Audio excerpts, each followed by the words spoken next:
11월 18일은 대학 수학 능력 시험이 있는 날입니다. 제가 알기로는 우리 교회에 세 친구가 있습니다. 이영란 집사님 딸내는 박형수, 그리고 어머니 아버지가 나오지 않으시지만 혼자 나오는 윤시윤, 그리고 진 목사님 큰딸인 진하영, 세 사람입니다. 다음 주쯤에 이들을 위한 기도 제목 카드를 드리게 될 것인데 오늘 드리려고 했지만 준비가 부족해서 드리지 못했습니다. 기도 카드 받으시고 위에서 많이 기도 부탁드리고요. 제 경험상 시험 날짜가 다가올수록 긴장하고 불안해합니다. 그런데 만약이요, 진짜 만약이에요. 만약 세 사람이 전 과목 문제를 다 알고 전 과목의 답을 알고 있다면 그때도 불안해야 할까요? 아마 어서 시험아 오거라, 내가 다 맞춰주겠다, 아마 그럴 것입니다. 만약이라고 했잖아요. 진짜 만약에 그렇다면 정말 다 풀면 100점 만점이잖아요. 그러니까 두려울 거 없고요, 걱정 없을 겁니다. 그렇지만 현실은 그렇지 않죠. 아무리 아버지가 목사님이어도 전 과목의 문제와 정답을 알 수는 없어요. 아마 그래서 하영이를 포함하여 친구들이 책을 씹어서 먹듯이 열심히 하고 있을 겁니다. 위에서 기도 부탁드리고요. 어찌 학생들만이겠습니까? 우리들도 역시 시험 중에 있고 그 출제자의 의도와 답을 모르니 우리도 고통스러워합니다. 나만 그런 것이 아니라 좌우에 계신 분 다 그러합니다. 빈부의 차이 없이, 학력의 차이 없이 다 고통 중에 있습니다. 흔히 쓰시는 것처럼 천석군에게는 1000가지 걱정이 있고 만석군에게는 10,000가지 걱정이 있다고 하니 누구나 다 고통스럽고 힘들어합니다. 그런 우리들에게 야고보는 이렇게 말합니다. 너희 중에 누구든지 지혜가 부족하거든 모든 사람에게 후히 주시고 꾸짖지 아니하시는 하나님께 구하라. 그리하면 주시리라. 우리가 잘 알고 또 좋아하는 말씀이긴 한데 문맥상 4절에 이어서 5절에 이 말씀이 나오는 것은 조금 동서문답 아닌가 생각이 들어요. 앞뒤가 잘 안 맞는 같이 보여요. 왜냐하면 지금까지 우리가 살펴본 것처럼 시험, 시련, 인내 이런 단어로 편집을 썼는데 여기 와서 갑자기 지혜라는 단어를 꺼내니까 과연 지혜가 상관관계가 있는 것인가? 의문이 들어요. 갑자기 야고보서는 왜 여기서 지혜를 꺼냈을까? 분명히 그냥 쓴 말이 아닐 것인데 성령의 감동으로 기록된 말씀이니 분명히 의도가 있을 것입니다. 왜 썼을까? 이 5절은 과연 4절까지의 관계가 무슨 관계가 있길래 여기에서 5절을 이렇게 말씀을 했을까? 저는 그 의미를 세 가지 찾아보려고 합니다. 첫째, 지혜가 부족한 것은 죄가 아닙니다. 지혜라는 단어는, 우리가 쓰는 지혜라는 단어는 사전적 의미는 사물의 이치나 상황을 제대로 깨닫고 그것에 현명하게 대처할 방도를 생각해내는 정신의 능력이라고 되어 있습니다. 그래서 사람들은 이 지혜를 얻기 위해서 자기보다 인생을 많이 산 인생의 선배를 찾아가서 조언을 구합니다. 그게 아니면 현자가 지은 책을 구입해서 간접적으로 그 지혜를 얻으려고도 합니다. 그런데 야고보는 오늘 본문에서 인생 선배를 찾아가라고도 하지 않았습니다.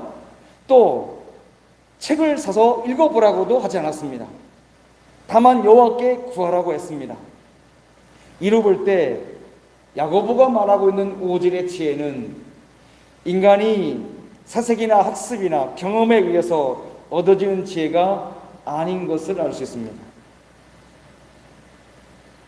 특히 4절까지 언급했던 시련, 시험, 인내라는 단어와 연관지어서 말한 지혜라고 하면 더더욱 그러합니다. 아니 오히려 짐작하기는 시련, 인내, 시험이란 단어와 밀접한 관계가 있는 지혜인 것이 틀림이 없어요.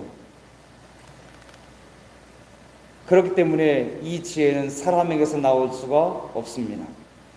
아니 나오지 못하도록 하나님 만들어 놓으셨어요. 전도서 7장 14절에 이렇게 되었습니다. 읽어보겠습니다. 시작. 형통한 날에는 기뻐하고 공고한 날에는 되돌아보아라. 이 두 가지를 하나님이 병행하게 하사 사람이 그의 장래 일을 능히 헤아려 알지 못하게 하셨느니라. 쉽게 말씀드리면 문제도 모르게 하시고 답도 모르게 하셨어요. 답도 모르고 문제도 몰라요. 여러분, 우리 중에 하나님이 나에게 지금 하신 일의 의도를 100% 알고 있다고 하는 사람이 있겠습니까? 그리고 그 시험 중에 내가 어떻게 반응하기를 원하시는지도 다 알 수 있겠습니까? 아니면 이 시련과 시험을 통해서 나를 어떻게 만들어 가실 것인가에 대한 계획을 누가 알겠습니까? 아무도 모르는 것이죠. 그래서 전도서 기자의 말처럼 하나님이 능히 헤아려 알지 못하게 해 놓으셨습니다. 그렇기 때문에 우리는 지혜가 부족한 것이 당연하죠. 지혜가 없도록 만들어 놓으셨으니까 지혜가 부족한 것은 당연하고 죄가 아닙니다. 그렇기 때문에 야고보는 우리에게 이렇게 말하는 거죠. 하나님께 구하라. 유진 피터슨 메시지를 가끔 인용합니다만 유진 피터슨이 메시지에서 이렇게 적어놨어요. 읽어보겠습니다. 시작. 여러분이 무엇을 어떻게 해야 할지 모르겠거든 아버지께 기도하십시오. 유진 피터슨도 그렇게 해석하잖아요. 우리는 모른다. 문제도 모르고 답도 모른다. 그러니 출제자인 아버지께 물어봐야 된다. 이런 거잖아요. 지혜가 없다고 창피할 일이 아닙니다. 그 죄도 아닙니다. 당연히 하나님께서 그렇게 하셨고요. 수험생이 정답 모르고 문제 모르는 것 당연한 것처럼 우리들도 당연히 모릅니다. 다만 우리가 모르는 것을 아버지께 물어볼 수는 있는 것이죠. 이 점에 대해서 예를 들 수 있는 한 사건이 있습니다. 바로 아이성 전투의 참패와 여호수아입니다. 이스라엘은 가나안에 진격할 때 가장 첫 번째 성 여리고성을 공격합니다. 물론 하나님의 은혜로 무너진 것이지 그들이 한 것은 없지요. 아무튼 그러나 겹겹으로 쌓인 여리고성은 한 겹이 아닙니다. 겹겹이 쌓여서 난공불락입니다. 그 성을 점령했지요. 얼마나 기분이 좋겠어요. 첫 번째 성이고 견고한 성인데 점령했습니다. 그 뒤에 두 번째 성이 아이성이죠. 아주 작은 성이고요. 보잘것없어요. 그래서 전군이 출전하지 않고 딱 3,000명만 갔습니다. 당연히 이길 줄 알았죠. 그런데 결과는 어떻게 됐죠? 참패했습니다. 그래서 여호수아와 이스라엘 백성들은 깜짝 놀랐습니다. 그 엄청난 여리고성을 점령했는데 이 코딱지만한 아이성에서 패전한다? 이건 엄청난 스크래치를 얻은 거예요. 자존심에 상처받았어요. 그래서 여호수아가 하나님께 묻는 거죠. 여호수아 7장 8절 9절 시작. 주여, 이스라엘이 그의 원수들 앞에서 돌아섰으니 내가 무슨 말을 하오리까? 가나안 사람과 이 땅의 모든 사람들이 듣고 우리를 둘러싸고 우리 이름을 세상에서 끊으리니 주의 크신 이름을 위하여 어떻게 하시려 하나이까 하니. 자, 보십시오. 이스라엘이 참패했습니다. 그것도 당연히 이길 줄 알았던 아이성에서. 이에 대해서 여호수아가 하나님께 물어요. 하나님, 도대체 어떻게 하시려고 하시는 것이죠? 우리가 어떻게 하면 좋을까요? 물은 것입니다. 이게 바로 지혜를 모르면 묻는 거예요. 하나님께 왜 이렇게 되었죠? 하나님? 묻는 거예요. 그래서 하나님이 답을 주십니다. 11절 시작. 이스라엘이 범죄하여 내가 그들에게 명령한 나의 언약을 어겼으며 또한 그들이 온전히 바친 물건을 가져가고 도둑질하며 속이고 그것을 그들의 물건 가운데 두었느니라. 하나님께서 아간을 말씀하시는 겁니다. 그래서 여호수아가 저 대답을 듣고 일처리를 하여 결국 아간과 그의 가족을 돌무더기에 만들고 드디어 아이성 진격하여 아이성을 점령하게 된 것이죠. 여러분, 문제가 생겼습니다. 어떻게 할지 모릅니다. 왜 일이 생겼는지 모르죠. 하나님께 물었습니다. 하나님 대답해 주셨고 아이성을 점령했습니다. 여러분, 어찌 여호수아에게만 있는 일이겠습니까? 하나님은 우리에게도 약속하시는 것입니다. 내가 너희에게 문제와 정답을 알려주지 않았다. 그러니 출제자인 나에게 물어봐라. 세상에서 문제는 물어보면 부정행위지만 하나님께 묻는 것은 부정행위가 아니에요. 아버지시잖아요. 그리고 물으라고 약속해 줬잖아요. 그러니 하나님, 내가 어떻게 부정행위를 합니까? 내 마음대로 묻고 내가 알아서 풀어야죠. 그거는 바꿔서 하세요. 하나님께 물으세요. 부정한 것은 죄가 아니에요. 원래 그렇게 만들어 놓으셨기 때문에 우리는 왜 이 사건이 일어났는지, 이 문제를 통해서 하나님 어떻게 하기를 원하시는지 우리는 몰라요. 그러니까 물어야 되는 거죠.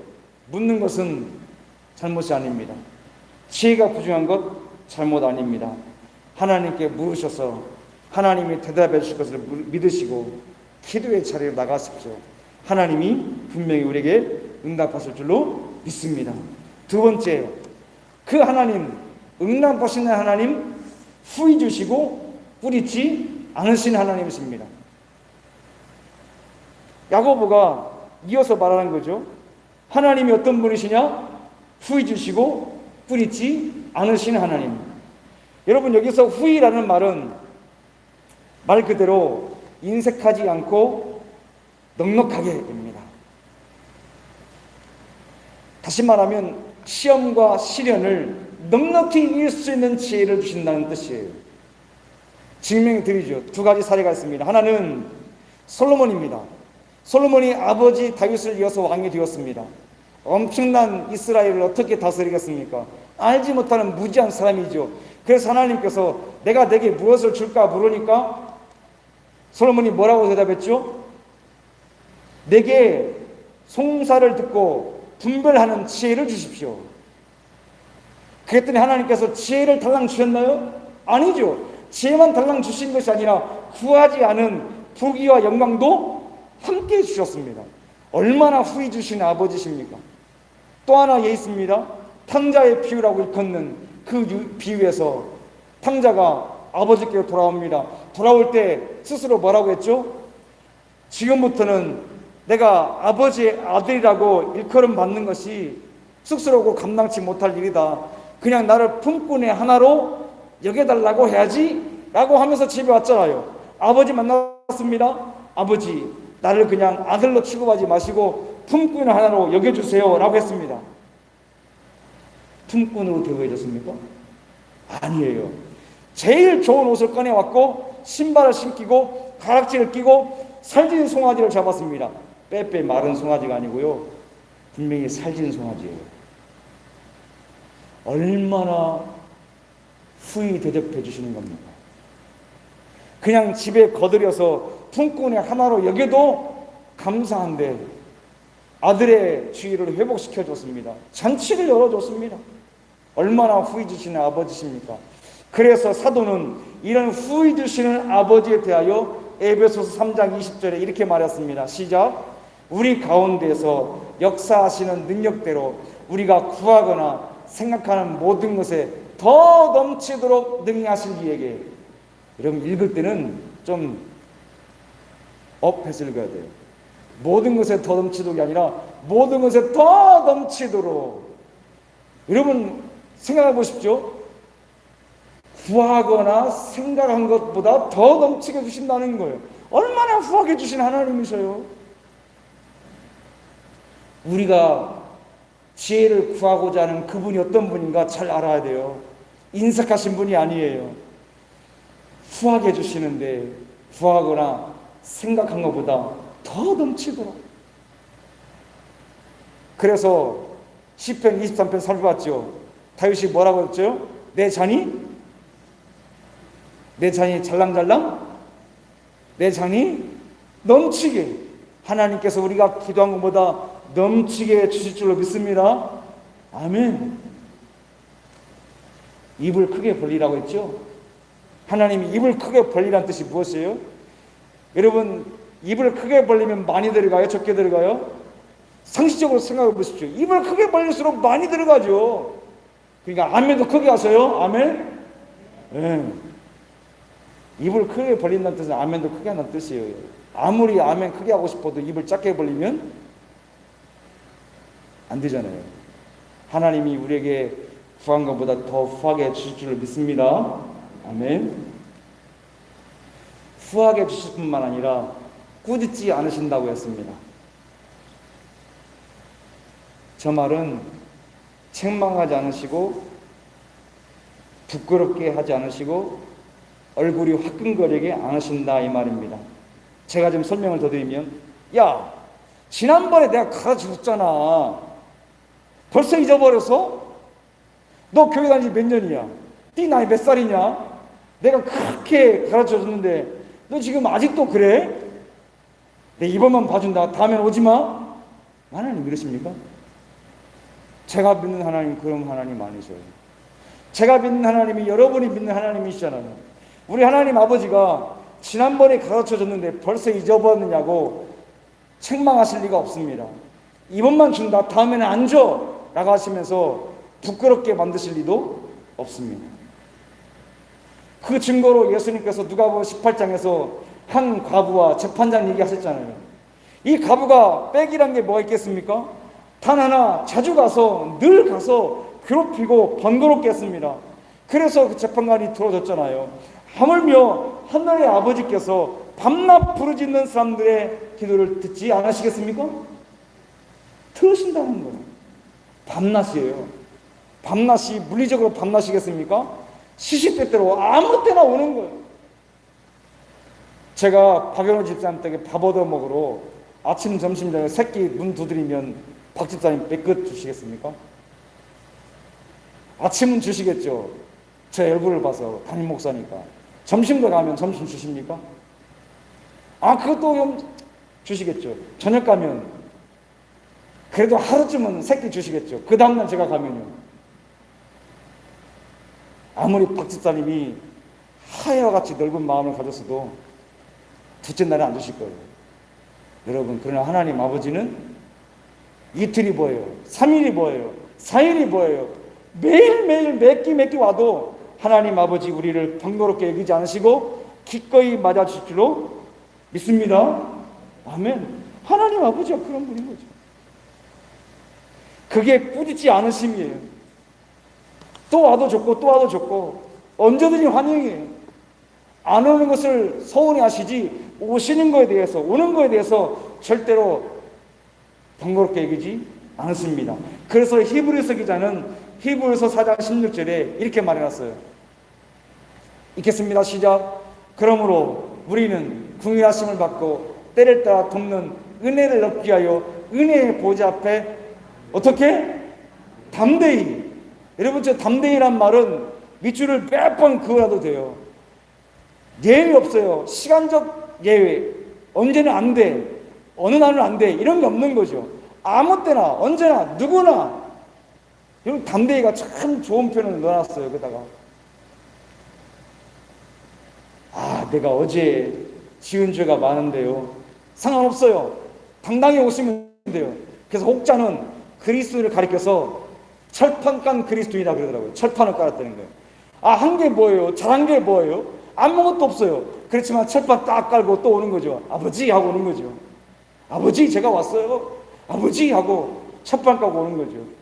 여러분, 사람에게는 그렇게 하기가 민망하잖아요. 제가 아무리 박수담 좋아도 제가 집에 찾아가겠습니까? 안 가죠. 하지만 아버지께는 철판 까는 거죠. 아버지, 또 왔어요. 우리 아버지가 후히 주시고 꾸짖지 않으시니 철판 까시고 언제나 어느 때나 어디서나 아버지께 구하시는 여러분 되기를 주님의 이름으로 축복합니다. 마지막입니다. 하나님께 구하지 않는 것은 죄입니다. 본문 다시 읽겠습니다. 시작.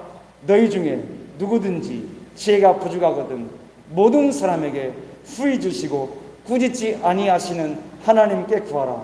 그리하면 주시리라. 믿습니까? 아멘.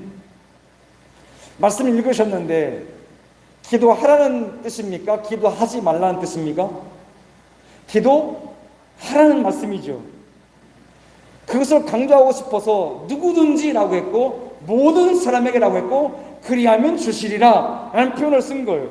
누구든지 모든 사람에게 그리하면 주시리라. 이 표현들은 하나님 아버지는 구하는 자에게 다 주신다고 약속하는 겁니다.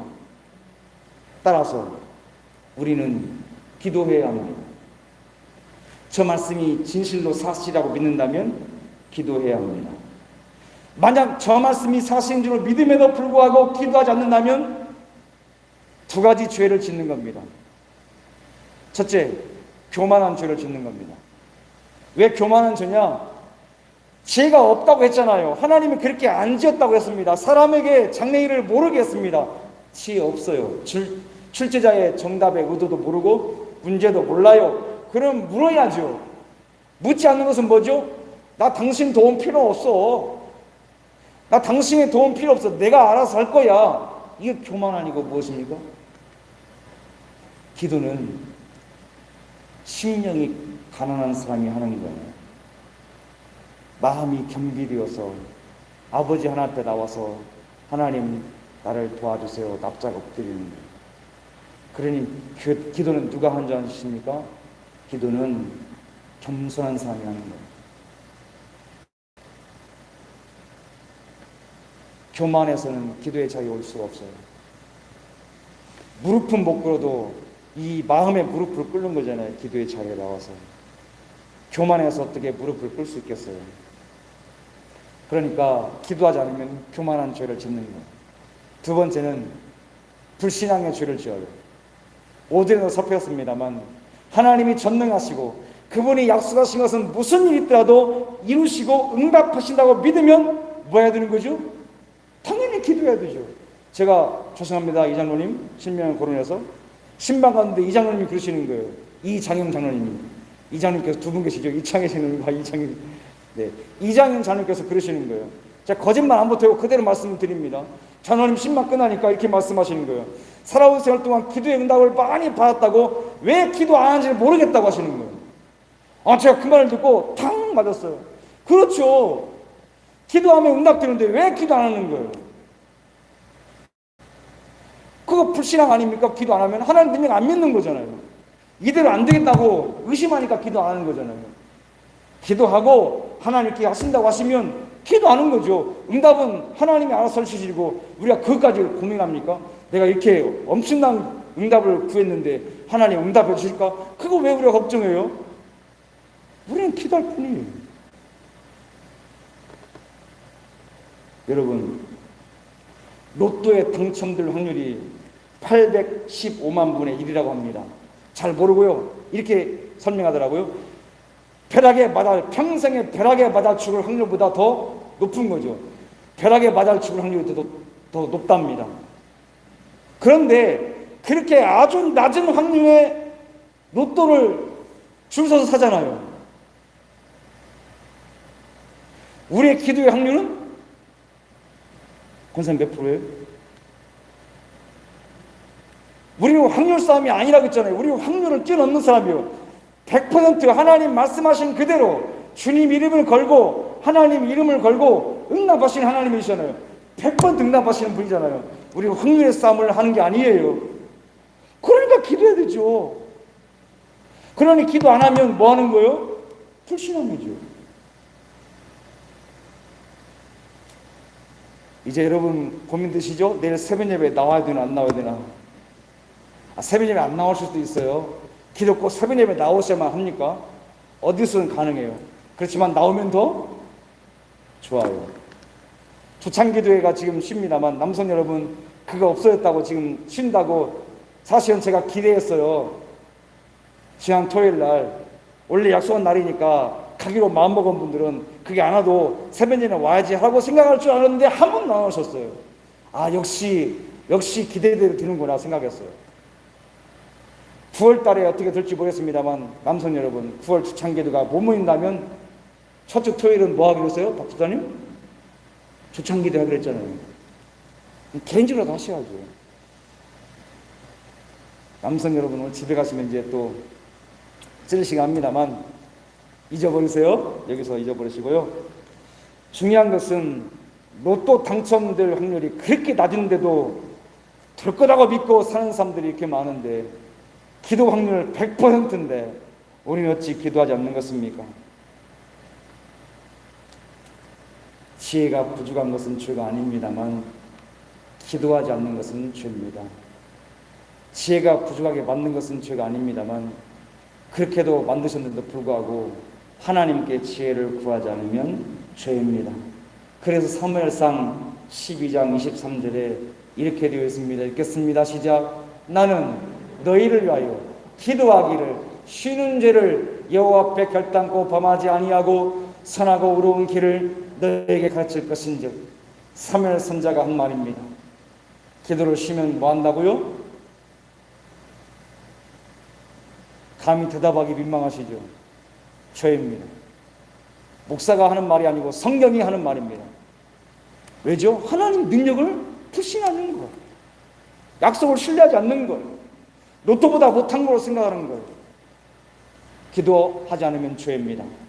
그런데 기도하지 않으면 죄라고 하니까 기도하고 억지로 어떻게든 나온다고 합시다. 여러분, 소극적으로 하는 거예요. 그건요, 기도하지 않으면 죄라니까 죄 짓기 싫어가지고 기도한다? 그건 소극적이에요.